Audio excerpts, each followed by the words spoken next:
Case नहीं है। अगर हम एग्जाम्पल लें तो बांग्लादेश एग्जाम्पल है, पाकिस्तान एग्जाम्पल है, अफगानिस्तान एग्जाम्पल है।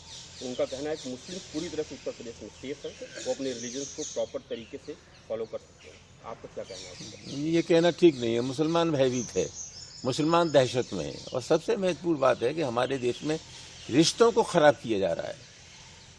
हमारी जो गौरवमयी परंपराएं थी, ये गंगा जमनी संस्कृति थी। मेरी पृष्ठभूमि गांव से है। जब होली मनाते थे हम लोग, दिवाली मनाते थे, ईद मनाते थे, साथ साथ मनाते थे। और मैंने देखा है कि हमारे गांव में भी होली गाने वाले जितने अच्छे हिंदू थे, उससे ज़्यादा अच्छे मुसलमान थे। तो हमारी जो गौरवमयी परंपरा है, सामाजिक रिश्ते हैं, हमारा जो सद्भाव है, उसको खराब करने की साजिश की गई है।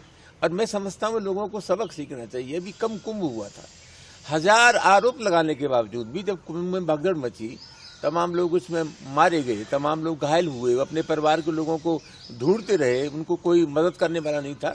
मैं धन्यवाद देता हूँ प्रयागराज के मुसलमानों को, उन्होंने हिंदुओं की इमदाद की, रखा, संरक्षण दिया, खाना खिलाया। तो जो हमारी गौरवमयी परंपरा है, मेहरबानी करके योगी आदित्यनाथ जी को उनसे सबक सीखना चाहिए और मेहरबानी करके खुदा के वास्ते ये रिश्ते खराब करने का सिलसिला बंद होना चाहिए। सनातन धर्म की बात की जाती है, उसके ऊपर इन्होंने बोला कि सनातन धर्म सबसे पुराना धर्म है। अगर बात करें कल्चर की, बात करें रिलीजन की, बात करें, सनातन धर्म ही सबसे पुराना है और उसके फॉलोअर्स कभी इस पर विश्वास नहीं करते कि लोगों को कन्वर्ट करना है, बाकी धर्मों को कटा। नहीं, मैं नहीं कहना चाहता। देखिए, सनातन धर्म का जहाँ तक सवाल है, कोई सनातन है, कोई मुसलमान है, कोई ईसाई है, पारसी है, हमारे इबादत करने के तरीके फ़र्क हैं। धर्म के सवाल पर टकराव किस बात का? धर्म के सवाल पर टकराव किसी बात का नहीं होना चाहिए। तो सनातन को कौन चैलेंज कर रहा है? आप सनातनी तो बने रहिए। कोई हिंदू है तो वो बना रहे, कोई मुसलमान है तो वो बना रहे। सबसे अहम सवाल ये है कि हमारे जो इबादत करने के तरीके हैं वो अलग अलग हो सकते हैं। खुदा के पास, अल्लाह के पास जो धार्मिक लोग हैं, उनके पहुंचने के, ईश्वर के पास पहुंचने के तरीके अलग अलग हैं, लेकिन मजहब टकराव नहीं पैदा करता, मोहब्बत का पैगाम देता है। तो ये सबक सीखना चाहिए इन लोगों को। टकराव की बात की आपने, तो उन्होंने इस पर भी एक मुद्दा उठाया था, अगर रॉयट्स के संदर्भ में, कि 2017 से पहले की बात की जाए तो अगर हिंदू सेफ है तो मुस्लिम भी सेफ है।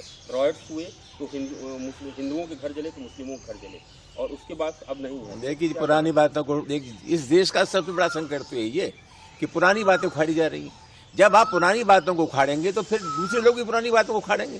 खुदा के वास्ते, भगवान के नाम से पुरानी बातों को छोड़ दिए।